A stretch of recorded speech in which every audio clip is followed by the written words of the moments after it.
আর উনি প্রতি বছর এই ছবিগুলো আঁকে, একবারে অবিকল হুবহু মানুষের মতো করে আঁকে। প্রতি বছরই উনি বসে এই যে এই ছবিগুলো উনি আঁকে,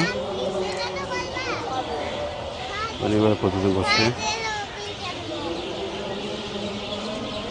ওই লোকটা ওনার বাচ্চা মনে হয়। আসলে মানুষ কত কষ্ট করে চলে, খুব খারাপ লাগে এগুলো আর কি, কত কষ্ট। ওই তো আমরা বাচ্চার ছবি। এটা কি তোমার ছবি? সরো তুমি একটু, সরো সরো একটু সরো। এটা কি তোমার ছবি? তোমার, হ্যাঁ তোমার ছবি। এটা ওনার বাচ্চার ছবি, বাচ্চার ছবি। উনি নিজে এটা আর্টিস্ট করছে। জি, উনি আছে কেন? আছে আছে, ওই যে ওই যে উনি।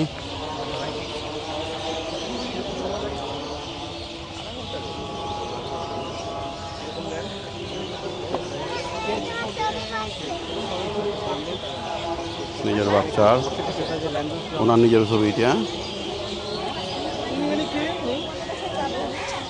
এই হচ্ছে অবস্থা। এই বাচ্চা, এই তার স্ত্রী। আসলে মানুষ কিছু করে জীবিকা নির্বাহ করে, কিছু করার নয়। আসলে যে যে পেশা পারে সেই পেশা পরিদর্শন, হয়তো উনি এই পেশায় এক্সপার্ট অথবা বিশেষজ্ঞ, যে কারণে উনি এটা করতে পছন্দ করে। মানুষ আঁকার জন্য দেউক আর না দেউক, কিন্তু উনি এটা করে, ওনার এটা শিল্পকর্ম। আমার যতটুকু ধারণা, তাদেরকে ভালো কাজ অথবা ভালো কিছুর একটা মানে কিছু করে দেওয়া দরকার। কারণ তারা তো চেষ্টা করতেছে। তারা হয়তো বেশি কিছু করতে পারে না, তাদের পুঁজি নেই অথবা কিচ্ছু নেই, কিন্তু তারপরে তারা তো চেষ্টা করে, পথে ঘাটে ঘুরে এইভাবে মানে যতটুকু পারে মানুষের চেষ্টা করে 50 টাকা 100 টাকা রাখা মাত্র একটা ছবি আঁকে দেয়। তারা যে এইভাবে করে, এটা তো একটা শিল্পকর্ম। ক্যামেরা যখন ছিল না তখন কিন্তু মানুষ এইভাবেই ছবি তুলতো, এইভাবেই চেহারার ছবি তুলতো। যখন ক্যামেরা যখন ছিল না, এইভাবেই তারা ছবি আঁকতো। কিন্তু আজকে ক্যামেরা হওয়াতে হয়তো এগুলোর গুরুত্ব কমে গেছে, কিন্তু তারপরে তাদেরকে মানে গুরুত্ব দেওয়া উচিত। তারা তো এই পেশাটা ধরে রাখছে, তারা তো এই পেশার যে ঐতিহ্যটা ধরে রাখছে। বাচ্চাটাও তো যে চলতো, তারাও তো একটা মানে কিতা করা দরকার। আসলে আমরা এগুলো গুরুত্ব দিই না, কি কিছু করার নয়। আসলে অনেক কিছু দেখলে কষ্ট লাগে, তাই তারপরেও এভাবে আরও ওনার মতো আছে দেখা যায়, তারা ওইগুলো করে। এই যে আর্ট নিয়ে বসে দেখে,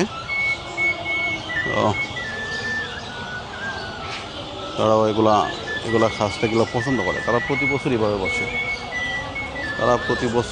বসে। এটা নতুন না, এখানে লেখা আছে, এখানে ছবি আঁকা হয় 1 থেকে 10 মিনিটে ছবি আঁকা হয়। কত টাকা করে রাখেন দাদা?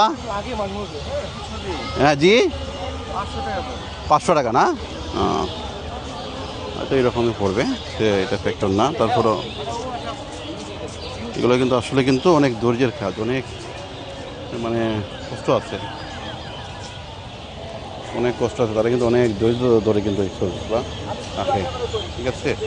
আর এই হচ্ছে ওয়াশরুম, এদিকেও আছে, মানে ওয়াশরুম 2 গেটেতেই তারা রাখছে যাতে কোনো অসুবিধা না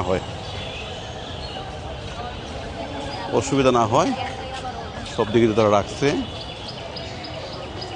এই হচ্ছে অবস্থা।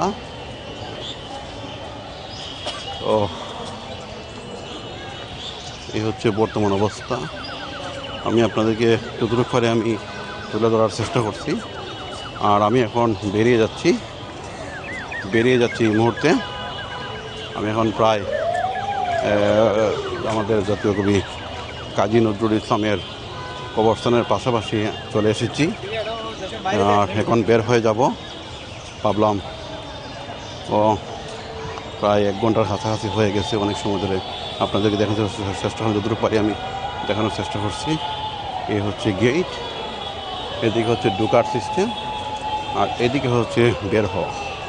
এদিকে যারা আসবে তারা ঢুকবে, কারণ বিভিন্ন এখানে মেশিন আছে, এগুলো মেশিনে চেক করে, ঠিক আছে। আর যাওয়ার সময় তো চেক করার প্রয়োজন নেই, যে কারণে যাওয়ার সময় দিকে বের হতে হয়। এই হচ্ছে সাইট, আমি এখন বের হচ্ছি। এই হচ্ছে অবস্থা, এই হচ্ছে অবস্থা।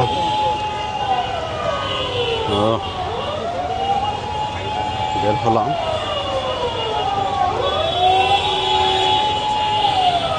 ঠিক আছে।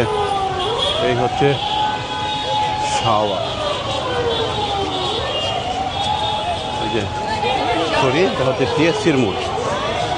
এই যে দেখেন টিএসসি, রাজু ভাস্কর্যের সামনে নামলাম, রাজু ভাস্কর্যের সামনে নামলাম। আর এই হচ্ছে গেট, এই হচ্ছে গেট, যে গেট থেকে এখন আমরা বের হলাম, ঠিক আছে। তো এই হচ্ছে অবস্থা। আমি আর এই হচ্ছে রাজু ভাস্কর্য, আর এখান থেকে রিক্সা ঢোকার কোনো সিস্টেম নাই। এই হচ্ছে রাজু ভাস্কর্য সামনে থেকে। যাই হোক, আমি আপনাদেরকে যতটুকু পারছি চেষ্টা করছি ভালো কিছু দেখানোর জন্য, আর পরবর্তী এপিসোড দেখার জন্য মানে দাওয়াত রইল। আর আপনারা কীরকম লাগলো এটার মন্তব্য জানাবেন, লাইক কমেন্ট এবং শেয়ার দিতে ভুলবেন না। সম্পূর্ণ ভিডিওটি আমি যতটুকু করে চেষ্টা করলাম আপনাদেরকে দেখানোর। খুদা হাফেজ।